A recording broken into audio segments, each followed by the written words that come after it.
Bonjour, nous voici de retour dans le cours de mécanique quantique où nous allons maintenant aborder la naissance de la chimie. À l'époque de la Renaissance, la science prit un tout autre visage, un visage très proche de la science dite moderne actuellement. Elle a commencé avec des scientifiques comme Copernic, Galilée, puis Newton et bien d'autres. À cette occasion furent élaborées une méthode, la méthode scientifique, en grande partie au départ par Descartes, puis par d'autres philosophes et scientifiques. Grosso modo, cette méthode consiste à dire, premièrement, on fait une étude expérimentale d'un phénomène donné, un phénomène qu'on veut expliquer scientifiquement. Par exemple, pour prendre un exemple, les pendules, par Galilée. Et on effectue une étude rigoureuse, précise, avec des mesures les plus précises possibles. On ne se contente pas de prendre un pendule et de dire « oh, il balance ». Non, on mesure sa longueur le plus précisément possible, les temps que met le pendule pour osciller avec une grande précision. Et tous les aspects du phénomène doivent être abordés sans en laisser dans l'ombre.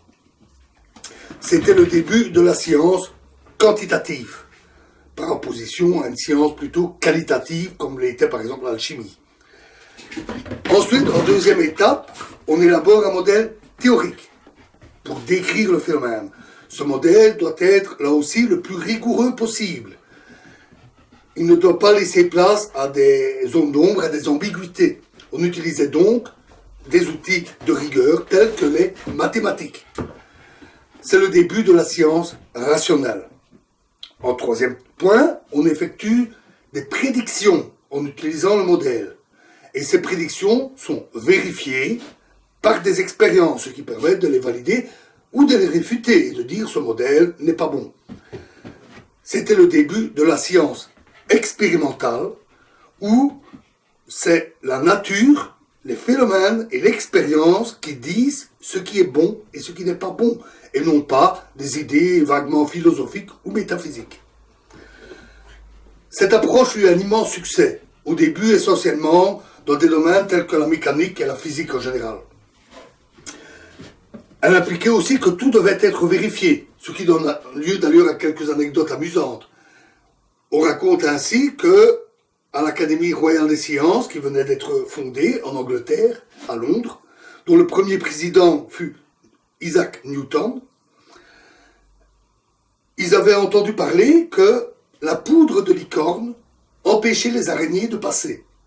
Ça fait un peu sourire.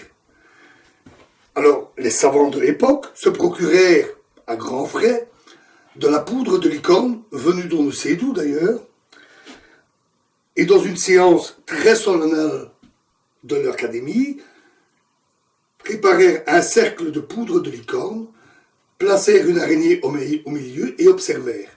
En un instant, l'araignée s'échappa. Ils notèrent alors que, contrairement à la croyance populaire, la poudre de licorne ne maintenait pas une araignée prisonnière. Ça fait vraiment sourire, mais à l'époque c'était tout à fait normal, il fallait vérifier, et vérifier avec rigueur, et vérifier et noter, enregistrer les résultats. C'était la seule manière de progresser, de réellement avancer, et ils avancèrent. Ils avancèrent si bien que dans de nombreux domaines des sciences, les scientifiques se tournèrent vers cette méthode rationnelle, quantitative, expérimentale. Ce fut le cas des domaines de l'étude des substances et de leur réaction entre elles, c'est-à-dire de la chimie, terme nouveau à l'époque, clairement dérivé de alchimie, qui devait être rationnelle, quantitative et surtout rejeter toute idée philosophique ou métaphysique. Pour cette raison, ils rejetèrent aussi toute filiation avec l'alchimie. L'alchimie était une science nouvelle, née from scratch. C'est un peu injuste. Tout d'abord parce que de nombreux acteurs de cette nouvelle chimie avaient fait de l'alchimie avant. C'est même le cas de Newton. Newton est bien connu pour ses études sur la mécanique et la gravitation, mais il passait aussi une partie de son temps à faire de l'alchimie. C'est moins connu, mais c'est tout à fait vrai. La deuxième raison de cet ajusté, c'est, nous l'avons vu, l'alchimie a beaucoup apporté à la chimie par ses connaissances, ses pratiques, ses instruments. Un des grands chimistes de l'époque fut Lavoisier, à l'époque de la Révolution. Un peu avant, en fait. C'était un noble. Il était extrêmement méticuleux, très précis, très ingénieux. Il est vraiment considéré comme le fondateur de la chimie moderne, avec raison. Il fit de nombreuses expériences. L'une des plus célèbres est la décomposition de l'eau. Alors, de quoi s'agit-il? Lavoisier prit un tube, un canon de fusil, en fonte à l'époque, ou en bronze. Ces matériaux, ce tube était épais, très résistant, et pouvait être chauffé très fortement. Donc, il plaça sous ce tube des flammes de façon à le chauffer à blanc. Il injecta de petites quantités d'eau à une extrémité, et soumise à cette température extrêmement élevée, plus de 1000 degrés, l'eau se décomposait à l'intérieur. Elle se décomposait, c'est ce que découvrit Lavoisier, en hydrogène et en oxygène. L'oxygène restait dans le tube, parce qu'avec du métal chauffé à blanc, l'alliage de fer chauffé à blanc, le fer rouillait tout simplement et formait un oxyde de fer à l'intérieur. L'hydrogène, lui, s'échappait à l'autre extrémité. Mais Lavoisier ne s'est pas contenté de le laisser s'échapper. Il avait placé un dispositif, un flacon rempli d'eau,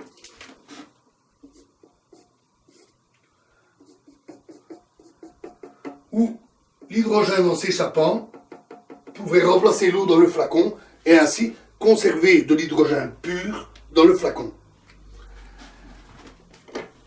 C'était déjà une belle expérience en soi. Il montrait que l'eau pouvait se décomposer. Mais il ne s'est pas contenté de ça. Lavoisier était aussi très ingénieux et il avait inventé une méthode pour peser les gaz. Peser les gaz n'est pas simple, puisque si vous le mettez sur une balance, le gaz il s'envole. Il utilisait des procédés utilisant la poussée d'Archimède. Grâce à ça, il put faire un bilan. Il mesura la masse d'eau à l'entrée, la masse du fusil au départ, la masse du fusil à la fin, qui était plus grande puisqu'elle contenait de la rouille, c'est-à-dire de l'oxygène en plus. Et la masse de l'hydrogène qu'il avait stocké. Il constata que la masse de l'eau était parfaitement, et la masse de l'eau plus le fusil au départ, était parfaitement identique à la masse du fusil à la fin, plus l'hydrogène. C'est-à-dire que l'eau donnait la même masse sous forme d'hydrogène et d'oxygène. Mieux que cela, connaissant la masse d'oxygène qui était dans le fusil, il utilisa de l'oxygène produit par un autre procédé et brûla l'hydrogène avec les mêmes quantités. Et il retrouva la même quantité d'eau qu'il avait utilisée au départ. Il fallait être très précis et très méticuleux pour y arriver. La moindre perte aurait faussé les résultats. Avec ce type d'expérience et de nombreux autres, il élabora ainsi un de ses grands principes. Rien ne se perd, rien ne se crée. Vous mettez 1 kilo de matière, vous les transformez de toutes les manières que vous le voulez, vous obtiendrez à la fin 1 kilo de matière. Des matières différentes, transformées, calcinées, décomposées, mais toujours la même quantité. Rien ne se perd, rien ne se crée.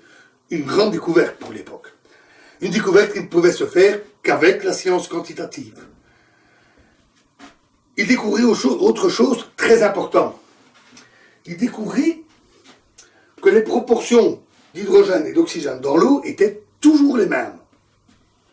Ainsi, pour 1 gramme d'hydrogène, on a 8 grammes d'oxygène qui donne 9 grammes d'eau. Ne vous préoccupez pas de la formule H2O, c'est venu plus tard en fait. Donc 9 grammes d'eau. Toujours cette proportion-là. Et 9 grammes d'eau qui se décompose donnent 1 gramme d'hydrogène et 8 grammes d'oxygène. Ce rapport exact, toujours le même, était assez mystérieux. Pour quelle raison? Pourquoi pas 8,5 grammes d'oxygène? Ça aurait donné une eau un peu plus riche en oxygène. Eh bien non, c'était toujours 1 et 8. Des rapports proches de nombres entiers d'ailleurs, mais pas tout à fait. C'était des valeurs très légèrement différentes. C'était presque des nombres entiers. Ça aussi, c'était étrange. Avoir des nombres entiers, c'est assez caractéristique. Avoir presque des nombres entiers, ça prouve que c'est pas tout à fait des nombres entiers, mais c'est presque ça. Il y a quelque chose là derrière à comprendre. Ça montrait aussi que l'eau était une substance composée, et donc que l'hydrogène et l'oxygène étaient des substances plus fondamentales. Lavoisier et bien d'autres chercheurs dans sa continuation tentaient alors de décomposer toutes les substances possibles. Ils y arrivèrent de manière admirable. Parfois, il fallait y aller franco. On le voit déjà ici, avec un tube à 1000 degrés. En calcinant les matériaux, les substances, jusqu'à obtenir les substances les plus élémentaires possibles, qu'on n'arrivait plus à décomposer quoi qu'on fasse. Ces substances les plus élémentaires possibles furent appelées éléments chimiques. On en trouva toute une série. L'hydrogène, l'oxygène, c'est le cas, le carbone, l'or, le plomb, le mercure, le fer, le soufre, bien d'autres. À l'époque, entre 60 et 80. Ça faisait bien plus que les 4 éléments de la théorie des 4 éléments que nous avons vus avec la chimie. Là aussi, seule la rigueur pouvait permettre de découvrir ça. Le reste sont toutes des substances composées, que l'on peut décomposer en éléments chimiques, comme nous venons de le voir avec l'eau. L'eau est une substance composée, le bois, le gaz carbonique et bien d'autres substances. À partir de là, les découvertes allaient se succéder et nous y reviendrons bientôt. Merci.